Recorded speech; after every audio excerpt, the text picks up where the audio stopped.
So the international department is composed of two main areas. We have an admissions department and we have an enrollment department. I represent the enrollment department. I am a designated school official and work specifically with our active students. But in essence, our team supports the international student from the very first day they decide to seek a degree at Full Sail all the way through, and if they choose to apply for optional practical training, OPT, and or STEM extension. So OPT is an acronym for optional practical training, and it is an extension of their student status to request employment authorization in the U.S. for up to 12 months. You would stay on the F1 student visa status. Probability of OPT being approved is very high. It is a standard application process understood to be an option for all F1 visa students to look forward to, should they choose it. There is a formal application process. Employment authorization is approved through USCIS Immigration and not through the International Student Department. So there is an application process and fee requirement. So OPT is a work authorization for 12 months following your graduation and can start anywhere between 1 and 60 days following your graduation. It takes 90 days to process the OPT application. So we do send some reminders to our students 90 days from graduation, reminding them of the options that they have as they complete their studies. One of them being to extend and apply for employment authorization. So we do want them and recommend strongly that they apply in advance, which is that 90-day period. And at that time, they will need to gather the requirements, which is to complete a formal application for the employment authorization. They'll need to bring with them all their I-20s, passport pictures. There is a current fee assessment of $410, and they'll need to schedule an appointment with us, their DSO, to help them build their application. And our department actually helps the student and build the application and send it out on their behalf. What happens after you apply for OPT? So it takes USCIS about 90 days to approve, and at that point they will issue you through the mail a physical EAD card or employment authorization card. A lot of students think they need to have a job offer before applying for OPT. That is not the case. You can apply for OPT and then start your search, or do them at the same time. So let me explain the 60-day grace period a little bit more to you. The 60-day grace period is an option for all international students, whether they choose to stay in the United States and apply for OPT, complete another degree program, or return to their home country. So the 60-day grace period is the period right after graduation. You can start your OPT sooner than the end of the 60 days. And when it comes to travel during the 60 days, that is going to be up to the student's discretion. During OPT, travel is highly discouraged. No, you cannot work during your grace period.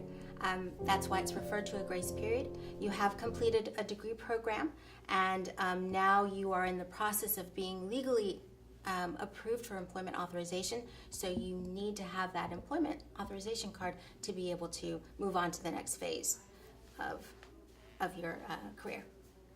Probably one of the areas that has the most misconception when it comes to employment and work now as a grad is that you can do anything, really anything, as long as you're not violating, and an employer's not violating any Department of Labor laws.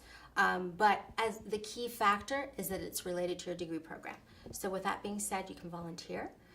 You can accept paid or unpaid internships. You can work as a permanent employer, whether it be a direct hire or with a agency. You could even start your own business. So the opportunities are vast. So it's just about just capitalizing and having an open mind. Can you have multiple jobs? Yes. The answer is yes, and most of our students do. Can you be unemployed while being on OPT? The answer to that is yes.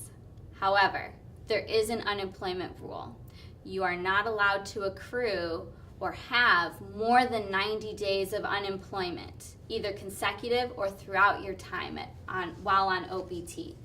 A lot of students think that they can start their job search once their OPT start date comes, and we'd rather they start the process earlier and have work lined up for when that date comes. You want to accrue as little unemployment time as possible, and you do have to keep a record of it. So some of our degree programs that fall under the category of science, technology, engineering, or mathematics are eligible for an additional 24-month extension. So those degree programs, those students that are eligible usually will have a discussion about that once they apply for the 12 months. So if they meet those minimum, at least the degree program requirement, they would be eligible to request an extension close to the end of their OPT end date. Along with that, they would also need to be working with a company that participates in a program called E-Verify, and they also need to complete a training plan and, in essence, complete the application process just like they did the first time around with an additional fee. So the STEM extension application, there's an application process.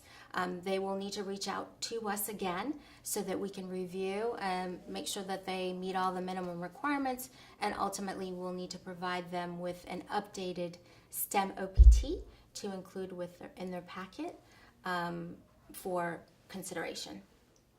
So E-Verify is a program that has been created by USCIS where companies will verify their employees' employment and identity eligibility.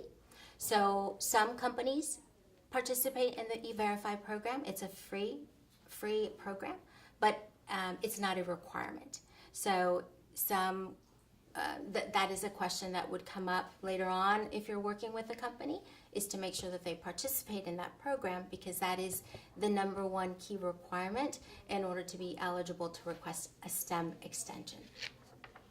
Finally, wrapping up. So I know that our students are very much interested in seeking and gaining work experience in the U.S., but a couple things that we want to stress is the importance of being proactive and really being prepared for employment in general. So taking advantage of every opportunity on campus to gain experience and to slowly kind of chip away at being a competitive candidate once they're eligible for applying and interviewing for positions, and really leveraging the different departments and resources that we have on campus, and hopefully having a better sense that securing employment is not easy. It's a challenge here in the U.S. and more so for an international student. So we hope that they take advantage of all the resources